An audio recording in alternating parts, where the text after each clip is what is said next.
Thank you. Good morning. Good morning, the Premier of KwaZulu-Natal, our colleague MEC, and the people of this beautiful region. So on behalf of the people of the Western Cape, we just want to say thank you for having us in this beautiful province of KwaZulu-Natal. There are 3 sites that are linked. It's your own Sibhudu Cave in the Western Cape, is Pinnacle Point in Mossel Bay, and Deep Kloof. So these 3 sites are linked. This is the origins of modern human behavior. And as the Western Cape, we are proud to share this brotherly bond with the with KwaZulu-Natal, that these sites are interlinked, and this is the World Heritage Site. So thank you to everyone from Ilembe and the beautiful area of Sibhudu, where the KH is situated, for hosting us. And Premier, thank you for welcoming us to your beautiful province. And to everyone here, thank you for taking care of the site all these years. Between this site, the 2 sites in the Western Cape, together these sites hold 160,000 years of history of our beautiful people of the South Africa. And that is what we've given the world. We've given the world the ability to think. So thank you, people here in Sibhudu and Sibhudu Cave and Ilembe, for taking care of this wonderful site. Together, we will continue to preserve this incredible history for future generations. So thank you, Premier, thank you, colleagues, for holding this and for celebrating this wonderful site that the people of KwaZulu-Natal have taken care of and will continue to take care of for future generations. So thank you, colleagues, and thank you for welcoming us here to your beautiful province. Thank you. Sizohanalisa ukuthi KwaZulu-Natal ichonye uphaphele gwalagwala. Mhlonishwa ndunankulu esifundazwe, nginika intokozo namhla ukuba egameni lomnyango wezemidlalo, ubuciko namasiko kwisifundazwe sakho eKwaZulu-Natal samukele undunankulu, samukele amakhosi, samukele abahlonishwa, izikhulu zikahulumeni nomphakathi waseNdwedwe, umphakathi wakwaDukuza, umphakathi waseThekwini, lezinye izindawo kulo mgubho obalulekile okhalalisela isifundazwe. Isifundazwe sakwaZulu-Natal sinomnikelo obalulekile emsebenzini wokongiwa kwesiko kanye namafagugu ezwe lethu iNingizimu Afrika. Njengoba ngaphambilini isifundazwe besinezindawo ezimbili ezaziwa njengezebalazo lomlando womhlaba phecelezi World Heritage Sites, obekuyizintaba zengele, Drakensberg Mountain kanye nesimangaliso wetlands. Kulo nyaka sesiye sengeza ngalezi ezimbili esihlangene ngazo namhlanje. Ngesikhathi umnyango ufaka izicelo sokuba kuqoshwe lezi ndawo njengezindawo zomlando womhlaba, isicelo sethu sabe sifaka izindawo ezintathu. KwakuyiMandela Capture Site eseHowick, kube iSibhudu Cave ekwaDukuza, bese kuba iDube House eNasohlange. Ngenxa yezizathu ezithile esizozilungisa, iMandela Capture Site kayizange iphumelele ukwamukelwa yona ukuba ibe iWorld Heritage Site. Lezo zizathu ke mhlonishwa ndunankulu siyethembisa ukuthi sizozilungisa. Phakathi kokunye mhlonishwa ndunankulu, kuthiwa ukunganakekeleki ngendlela kwendawo le esikhuluma ngayo iMandela Capture Site. Ziningi izindawo zakithi ezinomlando onothile okumele zingene kunomlando wezindawo eziyizizinda zomnotho womlando womhlaba. Mangingabalula indawo nje yasemakhosini eyisizalo nesizinda sobukhosi bukaZulu, lapho kulele khona amakhosi ayisikhombisa wombuso kwaZulu. Le ndawo ikuyalungiselelwa phambilini ukuba ifakelwe isicelo nayo sokuba i-UNESCO iyinikeze lesi certificate sokuba ifagugu lomhlaba.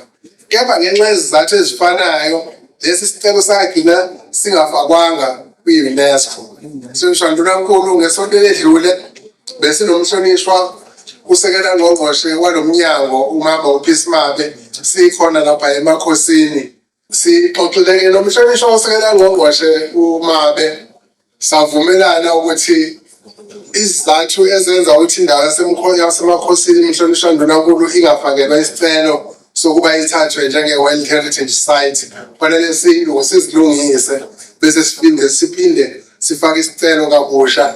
Ngiyathemba ukuthi uyangizwa uCEO ubaba uDokotela uDlamuka, ngiyambingelela naye nethimba lakhe lonke, ubaba umfundisi uMcineke, ngikholwa ukuthi i-Heritage Council yaKwaZulu-Natal bakhona phakathi kwethu. Ngithike mhlonishwa ndunankulu lesi sicelo ke sivumelene ukuthi sizosivuselela uma sesilungise konke okwakuyikhalo ezingabangela ukuthi indawo yasemakhosini ingathathwa njengefagulo. Nakukho ke lokhu mhlonishwa ndunankulu sibambisene namafa KwaZulu-Natal sizokulungisa okuthinta indawo yasemakhosini njengoba sengishilo. Amafa KwaZulu-Natal anomlando omude futhi onothile wokulondoloza amagugu esizwe. Amafa asungulwa ngobuhlakani ngomholi wethu umntwana okaphindangele inkosi uMangosuthu Buthelezi ngesikhathi enkundunankulu wombuso kaZulu wenza lo msebenzi wokulondoloza ifa lesizwe. Kuyangithokozisa ukuthi ngemva kweminyaka eminingi umntwana asungula lo msebenzi usaqhubeka ngendlela efaneleyo. Mina Msalofu ngingumuntu omuhle wakaKhawula.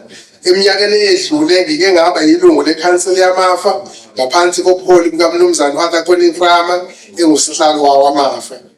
Yebo, emva kwesikhashana ziye zaba khona izinkinga zokuntenga ngokusebenza kwawamafa.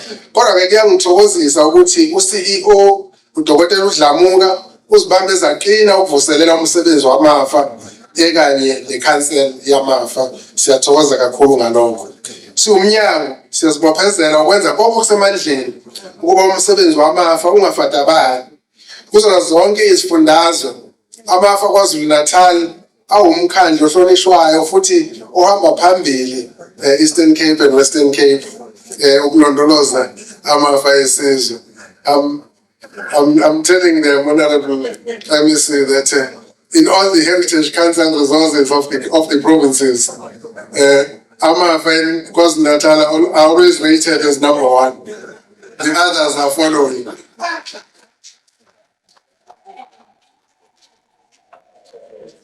Nawo-ke lo msebenzi singawo namhlanje ubuholwa yiwo amafa KwaZulu-Natal njengoba sihalalisa nje. Mhlonishwa ndunankulu lapha ngaphandle kwedolobha laseShowe kumasipala uMlalazi kunomuzi obalulekile, umuzi weSilo Ilembe, umuzi wakwaBulawayo. Eminyakeni eminingi edlule ngesikhathi iLembe libumba isizwe sikaZulu, umzilikazi kaMashobane waba nokungaboni ngasolinye nalo iLembe. Umzilikazi wabe sebaleka elibhekisa lapho kubizwa khona ngokuthi kuseZimbabwe namhlanje. Wafika khona wakha umuzi wakhe wabe sewubiza ngokuthi ukwaBulawayo. Leli gama elisusela emzini weLembe abe ebaleke kuwona. Namuhla umuzi wamzilikazi eZimbabwe uyidolobha elikhulukazi elinegama elaziwa umhlaba wonke. Kodwa umuzi weLembe kwaBulawayo eMlalazi wona kawaziwa ndawo. Nginesifiso sokuba ngaphansi kobuholi bakho mhlonishwa ndunankulu kube khona ukusukumela ukuba umuzi weLembe kwaBulawayo uthuthukiswe ukuze ugqame umhlaba wonke. Ziningi lezinye izindawo esinothe ngazo ngomlando mhlonishwa ndunankulu esizigcinelwe yiwo amafa njengamagugu esizwe. Kunemizolo ebalulekile elapha ezintabeni zoKhahlamba enomlando ukuthi yabe ilotshwe ngabathwa eminyakeni eminingi edlule. Kusafanele ukuba sihlele ukuba umhlonishwa ndunankulu ayihambele leyamzobo. Kunomuzi weSilo uhlambana bulumlilo ondiwo maduzane ngenyanga kaJanuwari uma kuqala unyaka sizohambela eSandlwane ngohlelo lokugubha impi yaseSandlwane lapho uZulu aqoba khona umlando ngokuba isizwe sokuqala sase-Afrika ukulwa sinqobe impi yamaNgisi. Konke ke lokhu engikubalulayo mhlonishwa ndunankulu kungamafa esizwe agcinwe yilo hulumeni wakho. Kepha konke okwaqala ngeso elibuka kude lomntwana okaphindangene inkosi uMangosuthu Buthelezi. Bengithi angicaphule nje okumbalwa mhlonishwa ndunankulu. Namhla usuku lokuba undunankulu akhulume lesizwe ngalomsebenzi omkhulu kangaka osuwenziwe umnyango wakho wezobuciko ezemidlalo kanye nezokongiwa kwamagugu ndunankulu. Ngethula ke phambi kwenu sizwe senkosi umphakathi weLembe undunankulu esifundazwe saKwaZulu-Natal. Ubaba uMphemba ongundunankulu esifundazwe akamusha ekuphathweni kohulumeni. Uthisha omkhulu ofunde wagogoda waphatha isikole wadlula lapho waphatha uhulumeni wasenkandla wawuphatha ngobunono uhulumeni wasekhaya. Wadlula lapho waphatha uhulumeni wesifunda eKing Cetshwayo wawuphatha ngobunono uhulumeni wasekhaya. Ngabe senibona ke iqembu ukuthi uma ngabe lidla umhlanganiso ngoba umhlanganiso usudlile bakithi. Awukwazi ukuphatha uhulumeni ungawudlanga umhlanganiso. Sitheke mangabe sidla ngomhlanganiso kulolu khetho ngoba ubaba uMphemba usihlalo iqembu lenkatha KwaZulu-Natal. Labe selithi iqembu cha ongusihlalo uye uzohulumeni abe undunankulu wesifundazwe. Ubaba ke uMphemba uphethe ke undunankulu wesifundazwe saKwaZulu-Natal kusuka ngomhla ka-29 kuMeyi okuyoze kube umhla ka-29 kuMeyi ngo-2029. Ehleli kulesi sikhundla usekhombisile ke ukuthi umuntu othanda umphakathi umuntu okhathalela umphakathi efikile nje niyabona ukuthi kushunqa izintuli izigebengu zisola indawo ukuqasha kusekuningi abafike la bengenazo imvume zokuhlala la ekhaya kumanje bayaqalaza emaphaketheni ukuthi ziphi imvume. Ubaba uMphemba uyindoda eyifikela qathatha akezwa ngendaba akathumeli. But I do want to say to all those who were responsible for putting him in this position that you gave us a good premium. All those who put him in this position, KwaZulu-Natal, we are proud of you. You gave KwaZulu-Natal a responsible and very, very good premier to lead the province of KwaZulu-Natal. I request that we all rise and samukele kwipodium indunankulu esifundazwe saKwaZulu-Natal ngehlombe elikhulu lokwamukela undunankulu. Ngiyathokoza.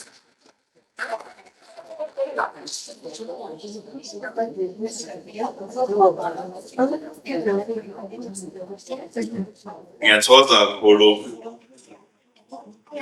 Kuhlonishwa ngqongqoshe wethu Kuhlonishwa uKhawula umphathi wohlelo Sontshikazi siyathokoza kakhulu nakuwe. Umfisa uqala ngokuba ngikhuleke enkosini yesizwe noma ingekho phakathi kwethu ngiyazi ukuthi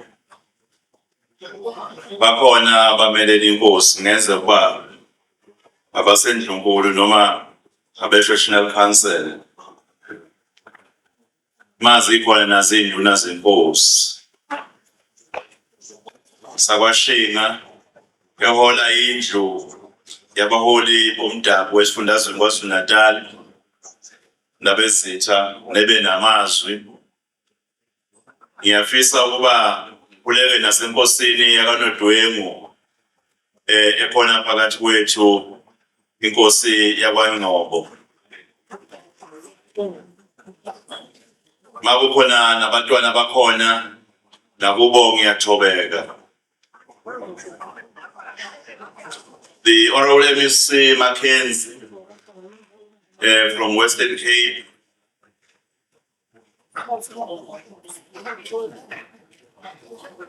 The Honorable Deputy Mayor umama uSwethu okhona lapha phakathi kwethu.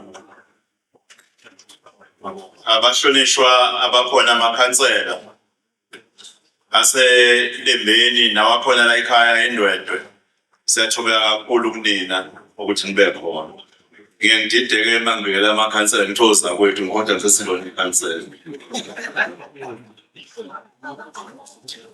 Imfundiso zabithi eyikhona la osolwazi abakhona uProfessor Ngubane oqhamuka lapha e-University of KwaZulu-Natal, uProfessor Mathenjwa oqhamuka kwiMpande Research Institute, noProfessor Xulu oqhamuka kwindonsa. Bakukhona abanye ngababalulile nakubo ngiyathobeka kakhulu. uDr. Mngculwane oqhamuka kwiCouncil of Amafa, nomzane uDlamuka no Dr. Galimbet, who is senior specialist for the World Heritage.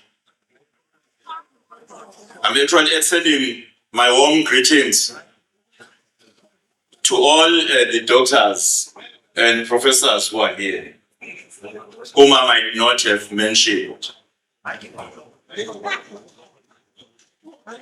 Ngokukhethekile ngifisa ukubingelela kini bobaba bangabalapha nomama bangabalapha ley'ngane zethu intsha yethu eyisasa laleli leli. Ngiyanibingelela nonke bantu basendulo. Ngiyabingelela nongasibona abasendulo ngoba ngenza bakhona abanye abaqhamuka kwezinye indawo nakhona ngiyathokoza kakhulu ukuthi ngikwazi ukuthi ngibe khona la. Fisa ukuthokoza kakhulu labo bomnyango abakhona la nabehhovisi likaNdunankulu wesifundazwe. Ngithokoze nasemaphoyiseni akhona la nabeyindaba abakhona lapha. Sithokoza kakhulu nje ukuthi sibe ndawonye kulomsebenzi wanamhlanje osemqoka kakhulu. Angisho ukuthi ayikho into engithokozisa ukuthi ngibe khona njengalokho ukuthi ngibe lapha. Ngithobe kakhulu kabi, ngithokoze kabi ukuthi ngifikela indwedwe namhlanje. Ngitholele ithuba lokuthi ngizoba nani kule ndawo le. Ikakhulukazi ohambeni osemqoka oluqalwayo lokuqula indawo yalapha endwedwe. Ngoba namhlanje asizile nje ukuzobungaza kuphela ukuthi loyamgede usuvunywe nawo umhlaba wonke ukuba umgede ongena kumagugu omhlaba wonke.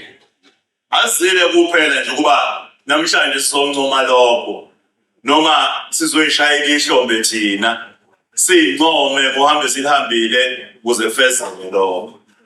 Kodwa sizonke umlando wokuqala kohambo olubalekile okufanele kubonwe abanye bena abasebancane futhi ngingabona izingane zenu kusasa. Sokuba le ndawo le ibe indawo ezovakashelwa izivakashi, hayi zala kuphela KwaZulu-Natal, hayi zala kuphela eNingizimu Afrika, kepha kuvakashe ngisho ivakashi zamazwe ngamazwe omhlaba. Zizobona nje le ndawo lena yalapha ebizwa ukuthi Sibhudu Caves noma umgede lena obizwa ukuthi Sibhudu. Into enkulu kabi leyo ngoba kinina njengabantu bala endwedwe ikakhulukazi nakuthina sonke njengabantu bakwaZulu-Natal kusho ukuthi uqhamuka elinye ithuba engase liveza amathuba omsebenzi. Lana esikhala kakhulu kangaka ngawo ngoba laba nje phakathi kwethu ngempela niyazi ukuthi mangathiwa ngaphansi abantu abasebenzayo abantu abahlanu mhlawumbe ngaphansi umuntu oyedwa kuphela. Ngenxa yesimo esibi ngayo hayi la KwaZulu-Natal kuphela kodwa nina semhlabeni wonke ikhona le nkinga lena yabantu abangasebenzi. Ngangitshela ukuthi uma ngiya lapha eMelika njengoba sihambile nje ngithi uma ukhuluma nge-America wonke umuntu ukhona uyasebenza. Kodwa ngafike ngathola isimanga ukuthi sikhonja singaka kwezomnotho nakhona sinabantu abangasebenzi. Ngiyezwa kuthiwa ngisho eChina isikhonja izwe elisikhonja kwezomnotho nakhona abantu abangasebenzi. Kusho ukuthi inkinga yamathuba omsebenzi inkinga ekhona. Kodwa engathi inkulu kakhulu kuthina la eNingizimu Afrika nathi ifundazwe sakithi KwaZulu-Natal. Okufanele ngempela sihambe uhambo ndawonye lokuqhamuka namasu okuzama ukuvula amathuba amasha ukuze abantu bakithi bakwazi ukuxosha amathuba omsebenzi. Singabhekile kuphela ukuthi abantu baqashwe. Kukhona abantu abanemiqondo, abanezandla, abadinga nje ukulekelelwa, banikeze amandla ukuba bakwazi ukuvula amathuba abangagcina sebeqasha nabanye endaweni. Yingakho nje sithe masoya kahulumeni safike ngokusemthethweni salontsha uhlelo olubizwa ngokuthi Youth Development or Youth Empowerment Fund. Leso sikhwama leso esisibekele imali engango-100 million njengoba ngikhuluma nanje uvuliwe njengamanje ukuba abantu abasha abafuna ukuqala amabhizinisi othi mina nginombono webhizinisi nansi iplan yami yokuvula ibhizinisi noma othi sengiqalile ngiyadayisa amakinati noma ngine-tuck shop ngithunga amacansi kodwa ngifuna ukukhulisela amabhizinisi kufanele bahambe lapha nakwamasipala walapha eNdwedwe bafike bafuna ihhovisi lentsha noma ihhovisi lokuthuthukiswa komnotho wendawo alikwazi ngabikho malini omasipala baba nawo lawo mahhovisi bafike baye khona bethi cha uthe uNdunankulu waZulu-Natal kunohlelo la beke khona imali ebekele nje abantu abasha ngoba ibona bayimajority abangasebenzi engango-100 million ukuze bathuthukiswe emabhizinisini bavula amathuba nabo ngakubo.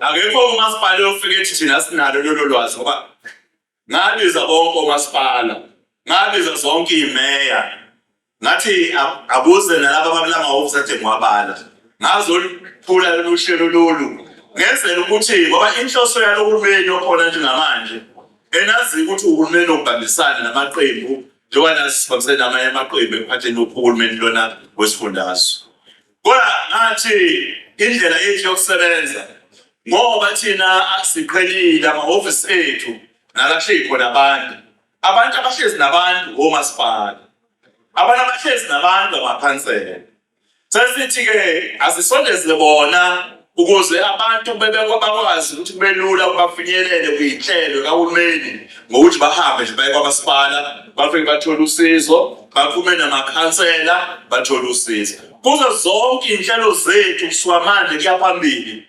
emhlonishwa deputy mayor nabafowethu nodadewethu abangamakhansela abahlonishwa kufanele nazi ukuthi asiwuqhama nje siwuhulumeni sindize emoyeni siyebantwini sizohamba nani njengomasipala sizohamba nani njengamakhansela manje wonke umuntu kufanele asimame ngomumo ngoba uyagijima lo hulumeni ma uyikhansela njalo eyivila kufanele kusuke ushintshe manje ma uyikhansela enyamalele ebantwini yofika uswabanathi bafike baphoqa abantu bethi uqhamuka abasikwazi kufanele sisukumele sonke-ke sibe ngobhozo sibe mazuzwane senzele ukuthi ubudlelwane bethu sibuqinise nabantu manje ngithi angikuthule lokho ngoba ngiyabona abaningi abantu abasha la ukuthi abantu abasha ngiyazazi iy'nkinga zenu siyayiqonda iy'nkinga zenu kodwa ngithi angingakhulumi ngey'nhlelo ezinye ihhovisi-ke labantu abasha KwaZulu-Natal lisehhovisi kaNdunankulu lisehhovisi lami makhulunywa ngokusilela emumva wenhlelo zokuthuthukisa abantu abasha kufanele maphela no-5 years kube yimini emphendulayo ngithi ngayibeka yini iy'nhlelo ezayifuna abantu abasha ngabasiza yini abantu abasha bakwazi ukuthi basizakale ngifice lingamile ngemlenze ephelele ngokuyisebenzi lezo kufanele ngigijimele emphakathini sisey'nhlelweni-ke apho sesedlunkulu ukuba silungise lelo hlelo lolo ukuthi libe ney'sebenzi ezanele ezogijima emphakathini ukuze kuhlale phansi nabantu abasha kwakho iy'nhlelo zokusaphambili ikusasa lazo la lolu hlelo esize ngalo nje namhlanje la Sibhudu Caves uhlelo ofanele ngelinye ilanga sibambisene nani la uqhamuka abantu njengoba abantu beya eDrakensberg abahlukahlukene bezozama ukwenyuka bezibofika kuleya cave anginiqoqeleke ngoba uhlelo kulikwazi nazi ngibone ko-social media ngizamile-ke nami ngigqoka amatekano ngathi ngiyenyuka ngone ngento eyodwa nje ngisuke ngabuka phansi ngathi naye ngeke ngiyajika babathe bathi hayi kulula ngathi hayi nganyuka manje ngivele ngehla ngabuyela phansi ngabona ngeke ngikume kodwa-ke ngibuze nomhlobo wami lapha Professor uqulu ukuthi uhambe wafika khona doda wathi hayi mzala ngizobe ngixoxele ngavele ngabona ngaqala ngisho uqala ubuhle bale ndawo leyana ofanele siqhakambise sonke ngoba ayisenzakalela lento le Ningacabanga ukuthi khona into ozolenzela lento kangcono ukwedlula nina.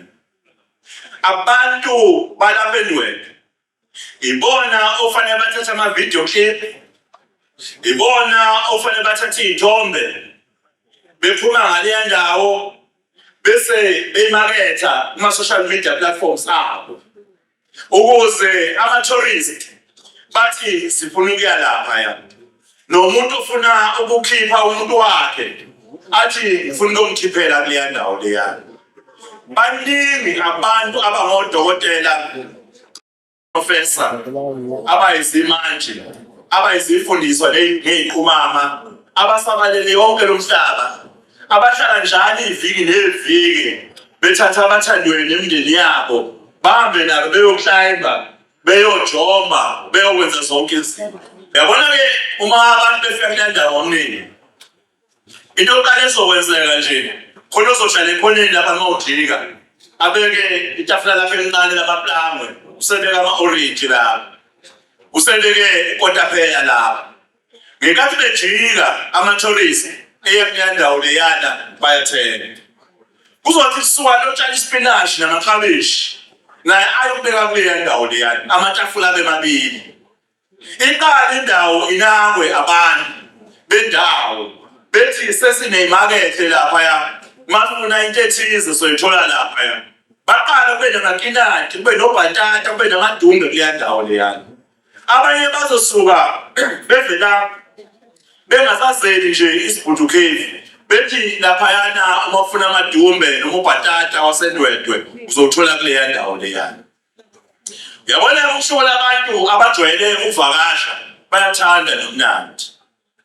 Uzosizwa nje omunye athi hayi labantu abeza la engazi ukuthi bangafika kule ndawo nje ukuthenga udrink, yokuthenga namakani la alowo yophuzwayo okuhloyisayo. Ngoba le ndawo inomfula. Athi hayi mina ngifuna ukwakha indawo yezokungcebeleka noma ezomnandi ebheke emfuleni. Njengoba ibone Nasohlange lapha eThekwini, ama-restaurant abheke olwandle. Athi mina ngifuna ukwakha indawo enjalo. Bese kuthi omunye ngikhuluma ngani bantu abasha. Ngithi mina ngino-100 million ngubekela mina. Nginikeze i-ID. I'm giving you an ID. Maka kwi-application yasendwendwe ehambisana nalolu hlelo lokufundisa leya ndawo, imitha onke ama-requirements. Hayi impela ngiyothi mina bayiseke lapha nehhovisi banikeze support laba bantu abantu abafuna ukwenza.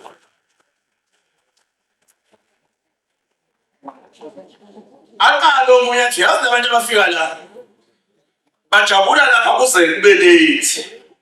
Abanye bengabe sawazi njengoba babuyele emuva emadolobheni noma ukuthi la basuka khona. Mina ngifuna ukwakha indawo ukuthi bahlale balale khona.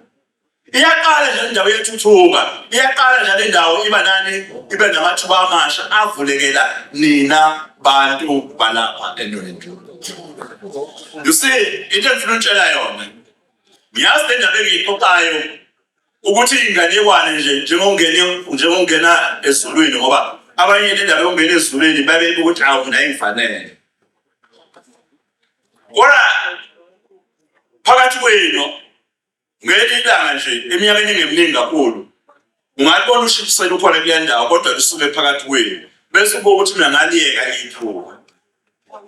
I want to challenge umasipala walapha endwendwe Kuhlonishwa deputy mayor ekuthenini yenzeni be-encourage indaba yokuqhakambisa leya ndawo, wenzeni konke engingakwenza ukuyiqhakambisa, kodwa futhi asibambisaneni nani ekulekeleleni abantu basendwendwe noma abantu abasha, abantu besifazane, ukube usungulwe amathuba, kube nama-activities azothuthukisa leya ndawo leyana.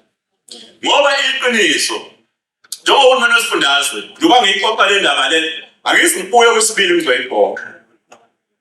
Sesezandleni zenu njengomasipala wala endwendwe nabantu balapha endwendwe ukuthi nizokwenzani kusuka namhlanje ngalolu daba lolu.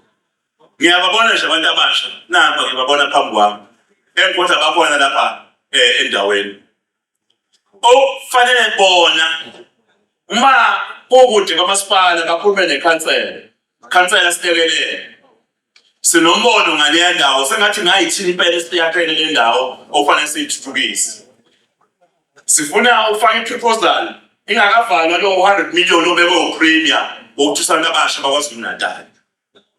Senze njani? Then umasipala abalekelele bakwenze konke bafake isicelo. Futhi nehhovisi lami uma sebefikile ngiyanika isiqinisekiso siyobalekelela ukubalutha ama requirements ukuze nabo bakwazi ngempela kube khona amathuba abavulayo. Le ndaba nje sengiyixoxile ifuna ngamathuba omsebenzi angekho ngaphansi ka-100 bosolwazi bami. Le ndaba nje yodwa engiyixoxile angikakhulumi ngabantu abazobe bedayisa inkezo, ikamba, amatansi, uhlanga. Angikakhulumi ngabantu abazobe sina ingoma lapha amafika ama-tourist. Kodwa akusukuzakalele. Kungenzeka ukuba leli afagugu lethu selimukele umhlaba wonke. Kodwa ukuze lisebenzele njengabantu balapha eNdwedwe, lisebenzele njengohulumeni waKwaZulu-Natal, kubiza ukuthi kube khona esikwenzayo kwenziwe. Akusikwenziwa uhulumeni. Akho uhulumeni uzofika ezowakha ama-restaurant lapha. Akho uhulumeni uzofika ezowakha indawo zokulala lapha. Akho uhulumeni uzofika ezobeka amatafula amaklabishi namakinati nobhatata nani. Konke lokho kufanele kwenziwe abantu balapha eNdwedwe. Kwaphela thina sowenza nje emibonile kabisa. Bosolwazi bami.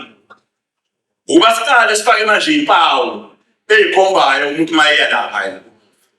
Fanele kube khona umuntu wami emgwaqeni akwazi ukubona ukuthi hayi mase ngise automatic mangise edolobheni nje automatic uqala kube khona uphawu olukhombayo Sibhudu Caves. Uma uhamba ngomgwaqo libhale futhi amakhilomitha amangakanani. Uma uhamba ngomgwaqo emgwaqeni omkhulu kube nophawu olukhombayo ukuthi uyajika manje ungena ngapha eSibhudu Caves. Uma usungenile likhombe futhi ukuthi usushona ngapha manje eSibhudu Caves. Uze uyofika khona kufanele ube khona uhlelo lokuthi sikwenze lokho kabisa. Ngicela sikwenze njengohulumeni ngokubambisana nomnyango wezokuthutha kodwa kube into esoyi-prioritize.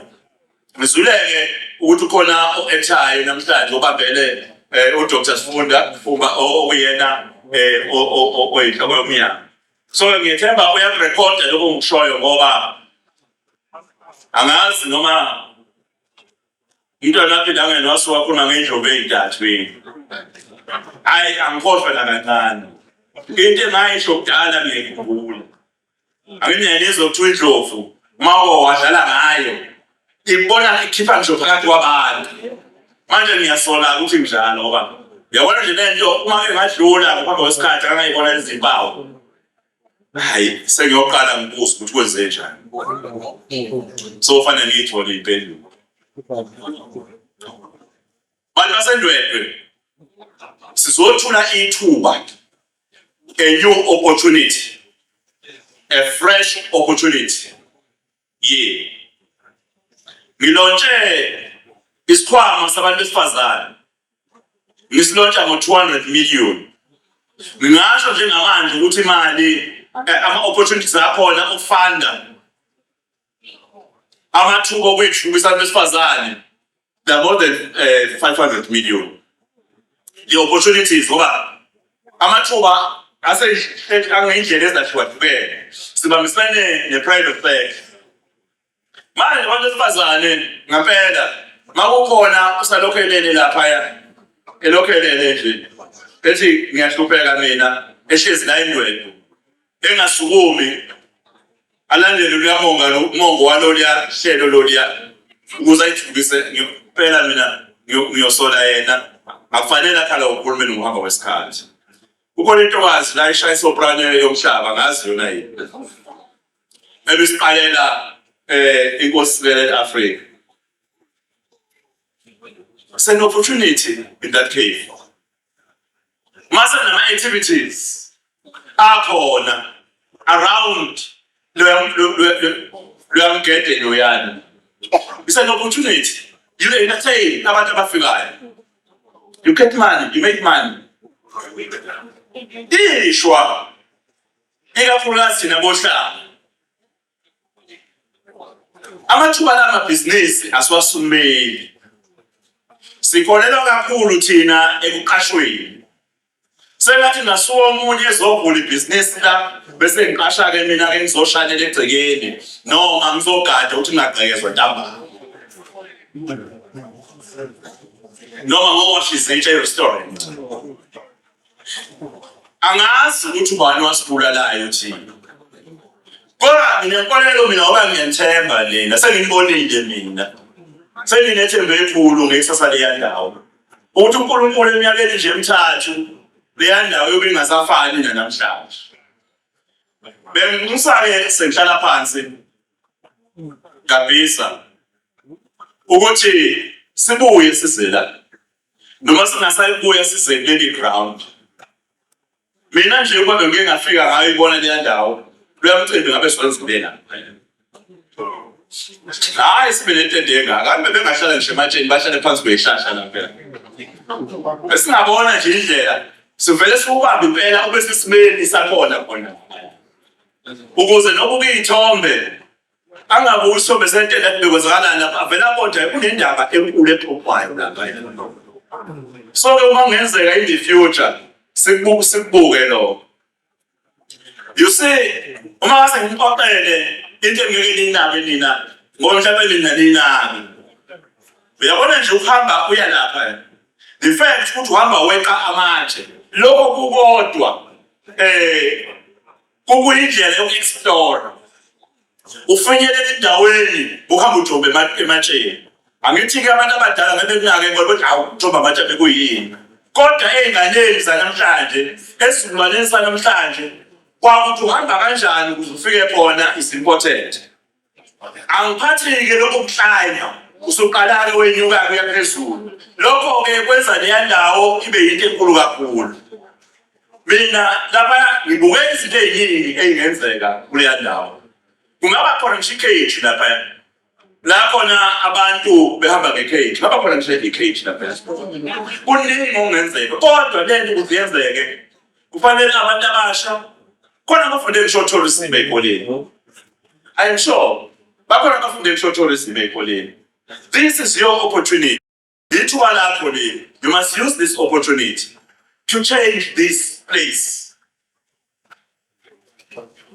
Wathi-ke umfana omncane owayehlale njalo etrika ikhehla elibuza ukuthi mkhulu ngoba uthi wazi yonke into la kwenzaka kanjani ngelinye ilanga wabamba isinambuzane ngesandla wasethi mkhulu ngifuna ukubona ekuhlangibile namhlanje lesi nambuzane esiphetheyo la siyaphila noma sifile. Umuntu omdala wabona ukuthi uma yethi sifile uzovela sidedele. Uma yethi siyaphila uzogcina isandla sife. Wathi impilo elosinambuzane sesandleni sakho isezandleni zakho. Umfana wabona ikhehla liqaphile. Manje ngithi mina bangasendwedwe ikusasa laleya khefu namathuba ekhulume ngawo usezandleni zethu. Akuyona into kahulumeni leyana eyemvelo into yini inina abanikazi. Akufanele bese kuhlala abantu bahlale bathule babuke kwenziwa zonke izinto bese beqhamuka bezodimanda uqasho bedimanda amathuba omsebenzi bezodimanda ukukhokhelo bethi lokufuna umfuna wethu lo ithini esiwasha leyo ndawo leyo. Ngokwesiphoyisa-ke kuthiwa ama-extortionist labo bantu labo abagwamanda imali bayaboshwa. Ma uyolinda lelo thuba lelo ngimbekile u-professional commissioner umfanazi ngimbekile. Ma uyolinda lelo thuba lelo sukuma wena manje kube khona okwenzayo. I'm appealing to our leaders. Basho ngisho amakhansela. Fanele nazi nabaholi. uNkulunkulu unikezele nethuba lokho. Uhola angisho uhola imali phela kwenyanga. Ngikhuluma ukulida, to lead. Fanele kube khona ilegacy oyishiyayo kwi-leadership yakho. Ngangiyikhansela ngangu-ward councillor. Ngihambe yobuze wadini yami ukuthi ayikho ilegacy engayishiyayo. Bayawutshela, seyikhansela. Fanele kube khona ekhomba, ekhonjwayo. Uthi wasaba nekhansela la akekho oyofana naleli yakhansela. Manje ngingalenselelo nje kosolwazi ngoba bami noma bami bashonishwa nonke la ukuthi kazi njengondunankulu waZulu-Natal yini ngoshiyela abantu bakwaZulu-Natal. Ishale ikhathazile lento ingulisi. Ngoba ayikho into esemqoka ukuthi when you are given an opportunity sebenza ngendlela ukuthi umlando uqophe phansi ukuthi wawunikezwe ithuba. Lepho ngibekayo kungenzeka bangashela isukumele abahlali balapha. Kodwa nina because we are leaders, our offices are open. My office is open. Mfowethu ngiyabona usemusha we-youth. Ngicela usuku. Na usuku mina Thokoza, sukuma nami. Amakhansela la base-youth la angithi. Manje le-youth ayikwazi ukuselela emuva sine-youth enhle kangaka. Senginikeza ithuba eliyingayisivele. Sengingadecide ukuhamba nami kulungile akidli ngishintshela igqokile.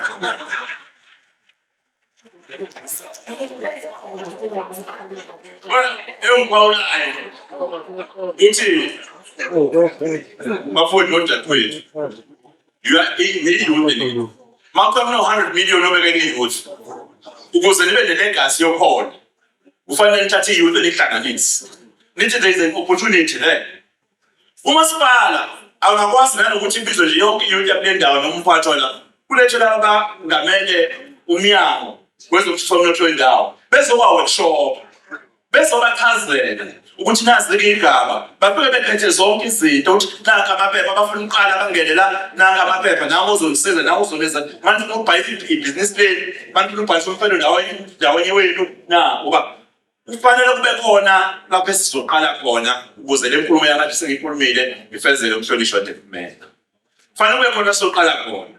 Isiqalo-ke ngayileso abanye already banamabhizinisi arejistiwe. Okwethu wabafaka isicelo sibanikeza imali bazokwenza umsebenzi okuyithuthukisa. Imali-ke 200 million manifake icelo. Isicelo sakho singaqala ku-50,000 senyuke sesiyofika ngaphansi ka2 million. Kodwa futhi isicelo sakho singasuka ku2 million. 2 million semaximum. No, singasuka ku2 million siye ngaphezulu isicelo sakho. Khona abasebenza ngamabhizinisi vele osekukhombisa ukuthi cha leli bhizinisi liya-exista liyasebenza ukukhulisa nansi plan yokukhulisa malikhula bangakanani abantu abazosusa kulona abakhona KwaZulu-Natal. Ungaqala nakhona ku2 million wenyuke phezulu. Kukhona abaxhaswayo ngemali more than 2 million. This is your opportunity. Abantu besifazane sengikhulumile ngethuba lami. Ngifisa ukuba sengikhulumile ngalomgudu ngiphawula ukuthi bese phawulile imfihlo ngqongqoshe ukuthi mbili ekwazi ukuthi ihlonze KwaZulu-Natal isimini manje. Abantu-ke abangasuka njalo eDrakensberg engabe bathuthukisa le ndawo yabo kusuka abantu beze nakhona lapha endaweni. Ngifisa ukuthi mase ngiphethe ngokukhuluma ngodaba olubili. Olokuqala ukuguquka kwesimo sezulu. Bawethu akekho ongaboni njengamanje ukuthi i-climate change i-reality in our lifetime. Akekho ongaboni ukuthi ngendlela izulu isizini sasazi ukuthi intwasahlobo igaba sasazi konke sikuguqukile manje izini. Kuncane thina la phansi emakhaya esingakwazi ukwenza uvimba lokho. Kodwa sikhona ingxoxo nalehlelo kahulumeni ukuzama ukuthi kubuwe ubuchwepheshe bokubhekana naleyo nselelo leyo. Ngenxa yokuthi siyazi ukuthi okuningi kudalwa umnotho. Ngekathi kunama-activities omnotho ikona okuba nomthelela ngekathi imboni ezinye ikhiqiza le moya ephumela emkhathini. Ngikathi bale mayini zamalala. Konke lokho kudala leso simo leso. Kodwa okuyengifuna ukukhuluma nani. Ngiyacela manje nilalelisise isibekezelo sethu. Makuthiwa lifudumele lizoduma. Lingase lidume kakhulu. Fanele wazi malidume izulu wenzenjani ekhaya. Uma ngixoxela nje mina ngaxoxelwa omanukelayo. Ababengayile nasesikoleni ukuthi malidume izulu awathinta amanzi. Ngathi mase ngumuthisha wesayensi. Nga-understand ukuthi amanzi they conduct. They good conductor. Ingakho kube lula ukuthi adonse umbani lo ushokeke uyalimala. Bengixoxela ukuthi malidume izulu awugijimi. Sengiya-understand manje ukuthi ngekathi kushintsha ushisa emzimbeni wakho. Kulobudlelwane lokudonsa izulu ungene lokushaya. Ihlahla awumphathi kwehlahla. You just walk. Awukwazi ukulanda imfuyo udume izulu. Endlini awukwazi ukuthi nibuye lihlale endlini eyodwa lihlale efudumala. Akufanele lihlale endaweni efudumele. Fanele kushaye umoya, ngavula nje amafasitela ukuze kushaye umoya malidume izulu. Mina nje maliduma nje ngisiqinisekisa ukuthi mawuthi kuyashisana ngihle ikona ngiyavula ngisho umnyaka. But awuzongena khona umnyaka mawuvula. Kunezinto ofanele sizifunde ngokwesayensi ngoba omanukelayo babephuma ngesayensi. Awukwazi ukuduma izulu phethe into efana nama-cellphone ukuba ne-cellphone. Mabe komenyezela kwathiwa uzoduma izulu. Kufanele ligade izinto engasinobungozi. Kunabantu abakhe eduze komfula. Mathiwa kuzoba nemvula eyinkulu. Awukwazi usungena endlini ulale nje. Uzuphuphe ulele endlini wazi ukuthi uma umfula ugcwele kakhulu amanzi azafika endlini kwakho. Hamba olala ngenhla lapho na umfula ongazungafika khona ukugulabane. Ingane zesikole nabantu nje awukwazi ukuzwa umfula ngeenyawo. Uthi hayi ake ngene la kuyawelela noma uzumfula ngemoto akwenziwa lokho. Uma ufuna ugcwele ungasabonakali phansi ungalokuthula ingwele.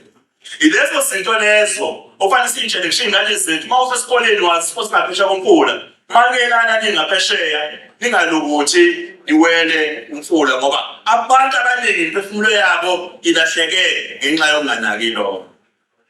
Ukhona ongaphezulu okuyisiphepho ongeke kwazi usibalekela. Ukhona ongaphezulu okuyisithotho ongeke kwazi usibalekela. Kukhona lokhu esingakwazi usibalekela. Ngithi angidlule kulelo daba lolo. Sizama ukuxoxa njengamanje ukusungula umkhandlu ozobhekana nalelo daba osolwazi bethu. Futhi sihethe uhulumeni sifuna ukwenza research. Kufanele sisebenzisane nezimfundiso zakithi. Kuba kwenziwe ucwaningo ngale nhlekelelo esibhekene nayo ukuze singazi sigubukwe yini empisholo. Sibe sesibonile ukuthi inkinga ikhona. Singalezile ucwaningo ukuthi kufanele kwenziwe njani. Sikusithi isigaba njengamanje kufanele senze njani. Kodwa Kuhlonishwa kufanele sibeke imali ethe xaxa. Ukwazi ukubhekelela nokulekelela abantu kwinhlekelelo lezesandla. Siyacela ke nomasipala bakwenze lokho bababeke imali. Jezimbili indaba lokugcina olobugebengu. Akwethu. Anishezi kahle emakhaya isigebengu. Sibulala abantu, sidubula abantu. Khona nje enziweni la eGreat Town lapha ngenhla. Kudutshule abantu besifazane abawu4. Wadutshula umama, wadutshula indodakazi yakhe nomzukulu wakhe bonke abesifazane. Kwasuka kwehlelwa ngezansi kwadutshula umama. Mawulalela umbeke ngotholayo, uthiwa besolakala bayathakatha. Makulalele kahle lo munye umusi ubusukhombisa impawu zokuphumelela ngoba lo ntombazane kuthiwa ubesanda akuthisha. Kusho ukukhombisa ukuphumelela bathiwa beza nani basiloyile thina ngicela siyodubula siyobulala. Niyazi abethu lapha eHlokozi nezwa kwabe indaba kuthiwa kudutshulwe khona abantu abawu7 bomuzi owodwa abesifazane cishe wayedwa wesilisa wadutshulwa ngisho nengane neminyaka ewu5 nalapha ingane entombazane edutshuliwe ineminyaka eyi6. Manje le ndaba le ngoba siningi engaxoxwa nengafikwa beyindaba ezizakalayo udutshula umuntu oyedwa wesifazane udlwengula umuntu oyedwa wesifazane zonke lezo gameko lezo kufanele iphele esifundazweni saKwaZulu-Natal. Kodwa ukuze iphele aziluqedwa untuli benomkhwanazi kuphela.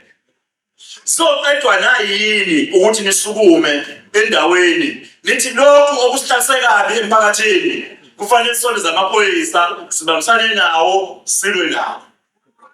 Niyazi ukuthi-ke kunabantu abanezibhamu la engekho emthethweni. Umuntu onesibhamu esingekho emthethweni umsebenzi waso ukubulala abantu akubona ukuyivikela. Esokuyivikela usithenga sibe semthethweni. Kodwa lesi esingekho emthethweni esokubulala. Uma nihlezi kunensizwa yaziwayo ukuthi njalo yona ikhulisa isibhamu endaweni eyazi indlela yomuzi loyana. Nihlezi nje kumnandi nihleli nayo. Ngelinye ilanga mhlawumbe ukhona ukuniphambanisile uyobuya ngaleso sibhamu lezi kusuka kodubula wena. Siyesaba ukuba bazosibulala. Ngcono umlindi azakubulala. Kunokuba umpimbe amaphoyisa asithathe isibhamu asale nenaso isibhamu uzehlale kahle emphakathini. Ngithi mina zonke ibhamu lezi eyigcwele emphakathini ayiphume manje iphele. Abanazo abayihambise emaphoyiseni.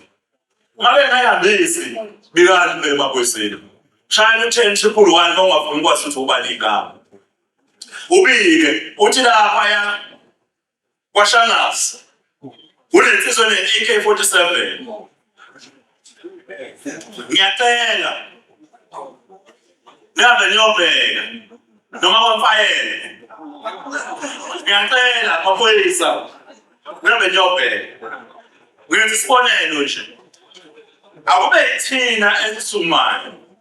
Obaba nomama asivikelise salengane zethu. Ngoba lengane uma sidede labantu bazenze izinto kanjani. Yabona le emadadeni osizweni. Kunengeke ngifunda isikole high school. Isibaqedi nabantu. Ade benje isivido kabisa. Ibiza ngama gangsters. Iphethe ocela manemmese ihliza omunye esa. Imhliza. Imqala imbambile imhliza la ekhanda, imhliza la ekhanda ephila Kwaqala kancane umphakathi wazile. Kwaze kwafika lesi sigaba lesiyana. Manje ngithi ukulwana ugebengu kwaZulu-Natal njengoba ngathatha umnyango lo uma ngifika kule office wezokuphepha komphakathi nokuxhumana nomphakathi ngawufaka ngaphansi kwe-office lami. Ngangikwenzela ukuba uhulumeni waKwaZulu-Natal ube ekulweni nobugebengu. Kodwa ngeke siyinqobe leyo bisisodwa sizoyinqoba nawe. Fanele sisume sonke sibe ngenyawo sikwenze kube priority ngoba niyabona lo mgede esikhuluma ngawo. Uma kafika ama-tourists abanjwa aphuca imoto ngeke ezamanye ama-tourists ngoba kushune ebugebengu la aphephile.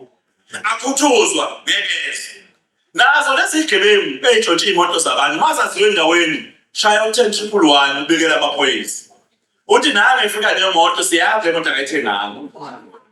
Ukuze amaphoyisa ahamba wenandi imoto amthathe naye asuke emphakathini. Kufanele kuphele manje abantu abaphila ngobugebengu. Ngoba ubugebengu buhlukumeza abanye abantu. Kufanele sonke siphile ngokwakha umphakathi ongcono. Sibuyise ithemba lekusasa elingcono ley'ngane zethu. Engikwenza namhlanje angisakwenzeli mina. Iminyaka yami ngikhulumela yona ukuthi angisakwenzeli mina. Kodwa engikwenzela namhlanje ngikwenzela iy'ngane zethu. Ngikwenzela ikusasa lesi sifundazwe. Nawe njengobaba nomama ngiyacela sisukume sibambane ngesandla. Sihambe ndawonye uhambo lokwakha imiphakathi ephephile. Makhosini uNkulunkulu ngiyalazi iqhaza ley'nduna lokulwa nobugebengu emphakathini. Le mihlangano yamadoda yaphansi kwesihlahla ngiyayazi ukuthi ibaluleke kangakanani. Ngiyacela siyiqinise amadoda ahlala onke. Mayebona ukuthi laba ababulala ngebhamu bayadlanga. Tshela amaphoyisa. Nami nje mafika incwadi kini nendlela yokuthi amaphoyisa aphume ngendlela ehlelekile khuluma nomkhwanazi. owaphuma ngendlela ehlelekile ahambe ayolandela abantu abagangayo. Ngoba nalabagcina sebedubulana namaphoyisa, ngiyayibuza leyo nto leyo. Kodwa futhi amaphoyisa lithi mina awangayiki abukele bawadubula athule sonke isandla. Uma bethatha isibhamu esibhekise emaphoyiseni, amaphoyisa akhipha isibhamu asibhekise egegebeni. Yiloko nje kuphela, nami ngishoyo. Ngisho njalo.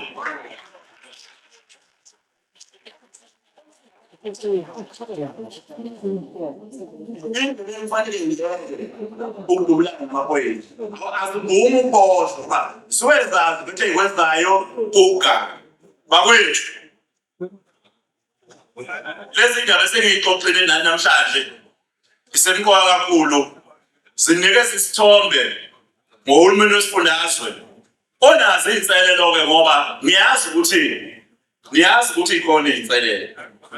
Ngiphawulile la ngithula umbiko wami wey'nsuku eziwu-100 ngisehhovisi. Ngiyathembisa abosolwazi, ngiyathembisa abahlonishwa nobaba nomama nentsha yakithi. Every after 100 days ngizoreporta ukuthi sengenzeni ehhovisi kaNkulunkulu siwenzeni. Waphela nje insuku eziwu-100 ey'landelayo ngiyophinde ngithule omunye umbiko. Koze kuphela isikhathi ngisehhovisi ngoba ngifuna ukuthi nikwazi ukuhlulelalohulumeni ukuthi uyaye phambili noma ume ndawonye ngoba sizosebenzela abantu bakwaZulu-Natal. Into eyadala kube lula ukuhlala neqembu likakhongolose, neqembu le-DA, neqembu le-NFP sisungule uhulumeni. Yingoba asikhulumanga ngenkundla, sakhuluma ngokwakha uhulumeni thina kwaZulu-Natal. Sathi ukuze abantu bakwaZulu-Natal sibalekelele sidinga ukwakha uhulumeni onozinzo. Khona-ke abantu bememezela bethi hawu lo hulumeni ngekathi ngene ehhovisi bathi hayi unduna kulo sikhashana nje. Ngeke aqede ngisho amaviki amathathu. Aphela amathathu kwaze kwaphela ngisho inyanga. Batho ashinde bathi ayeke iphele inyanga ey'ntathu. Seyiphelile manje inyanga ey'ntathu abasangumeli-ke manje isikhathi. Kodwa ukwazi ukuqeda u-100 days njengohulumeni kukhombisa lo hulumeni unozinzo.